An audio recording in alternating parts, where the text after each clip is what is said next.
Hello മച്ചന്മാരെ, എല്ലാവർക്കും നമസ്കാരം. കമൻറ്റ് നൽകി ഡോഗിനെ എങ്ങനെ കുരപ്പിക്കാമെന്ന് ഇതിനു മുന്നുള്ള വീഡിയോ ഞാൻ ചെയ്തിട്ടുണ്ട്. അപ്പോൾ നമ്മൾ ഇന്ന് നോക്കുന്നത് പുറത്തുനിന്ന് ആൾക്കാർ വരുമ്പോഴൊന്നും ഡോഗ് കുരയ്ക്കാറില്ല എന്ന് പലരും പറഞ്ഞു കേട്ടിട്ടുണ്ട്. അപ്പോൾ അത്തരത്തിലുള്ള ഡോഗുകളെ എങ്ങനെ കുരപ്പിക്കാമെന്നാണ് ഇന്ന് നോക്കുന്നത്. ഒരുപക്ഷെ ഡോഗുകൾ ചെറുപ്പം മുതലേ ഒരുപാട് പേരെ കണ്ട് സോഷ്യലൈസിങ് കൂടിയതുകൊണ്ടാവും കുരയ്ക്കാതിരിക്കുന്നത്. അപ്പോൾ ആദ്യം ഡോഗിനെ നമ്മൾ നമ്മുടെ വീട്ടിൽ ആരൊക്കെയാണുള്ളത് എന്നൊന്ന് കൃത്യമായി മനസ്സിലാക്കി കൊടുക്കുക എന്നാണ് ചെയ്യേണ്ടത്. ഇത് നമുക്ക് ഒരു ദിവസം കൊണ്ടോ 2 ദിവസം കൊണ്ടോ മാറ്റിയെടുക്കാൻ പറ്റുന്ന ഒരു കാര്യമല്ല. അതിലാദ്യം ചെയ്യേണ്ടത് ഡോഗിൻ്റെ കൂട് ഒരുപാട് പേർ വരുന്ന സ്ഥലത്തോ വീടിൻ്റെ മുൻഭാഗത്തോ ആണെങ്കിൽ അത് മാറ്റി വീടിൻ്റെ സൈഡ് ഭാഗത്തേക്കോ പിന്നിലേക്കോ മാറ്റുക. എന്നിട്ട് കഴിയുന്നതും ഡോഗിനെ വീട്ടിലുള്ളവർ മാത്രം പരിചരിക്കാനും വീട്ടിലുള്ളവരെ മാത്രം കാണാനും സമ്മതിക്കുക. ഇതും പറഞ്ഞ ഡോഗിനെ എപ്പോഴും നമ്മുടെ ഒരു കൂട്ടിൽ മാത്രം അടച്ചിട്ട് വളർത്തുന്നത് അംഗീകരിക്കാൻ പറ്റുന്ന കാര്യമല്ല. വീട്ടിലെ ആൾക്കാർ മാത്രം മിങ്കിൾ ചെയ്ത് ഡോഗിനെ വളർത്താൻ ശ്രമിക്കുക.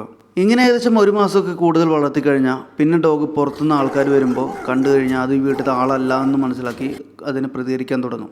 ഇതൊരു ഓപ്ഷനാണ്. രണ്ടാമത്തെ തരം ഡോഗുകൾ എന്ന് പറഞ്ഞു കഴിഞ്ഞാൽ പേടി കൊണ്ടായിരിക്കും പുറത്തുനിന്ന് ആൾക്കാർ വരുമ്പോൾ അത് കുറയ്ക്കാത്തത്.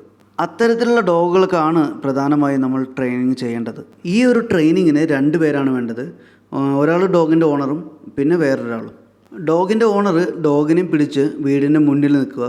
അത് ഡോഗായിട്ട് വളരെ അറ്റാച്ച്മെൻ്റ് ഉള്ള ഒരാളായിരിക്കണം. അത് പിന്നീട് വീടിൻ്റെ ഗേറ്റിൻ്റെ മുന്നിലൂടെ ആയിട്ട് മറ്റൊരാൾ മുഖം മറച്ച് മെല്ലെ കടന്നു പോവുക. ഈ സമയത്ത് ആ ഡോഗിനെ പിടിച്ച് ഓണർ ചെയ്യേണ്ടത് ഈ നടന്നു പോകുന്ന ആളുടെ അടുത്തേക്ക് പെട്ടെന്ന് ആ ഡോഗിനെ കൊണ്ട് കുറച്ച് സൗണ്ടൊക്കെ ഉണ്ടാക്കി ഓടി വരിക. ആദ്യത്തെ 2-3 തവണയൊക്കെ ഡോഗ് ഒഴിഞ്ഞു മാറും. നമ്മൾ മുന്നിലേക്ക് ഓടുമ്പോൾ പിന്നിക്ക് പിടിച്ച് വലിക്കുകയൊക്കെ ചെയ്യും. 2-3 തവണ കഴിയുമ്പോൾ ആ ഡോഗ് കുറേശ്ശെ പ്രതികരിക്കാൻ തുടങ്ങും. അങ്ങനെ പ്രതികരിച്ച് കഴിഞ്ഞാൽ അത് നന്നായി കുരയ്ക്കാൻ തുടങ്ങിക്കഴിഞ്ഞാൽ കുറേശ്ശെ ട്രീറ്റ് കൊടുക്കുക. അങ്ങനെ ഡോഗ് കുരയ്ക്കാൻ തുടങ്ങുമ്പോൾ ഓണർ ചെറുതായിട്ട് അവർ സപ്പോർട്ട് ചെയ്തിട്ട് അവനെ ഒന്ന് തലോടുകയൊക്കെ ചെയ്യുക.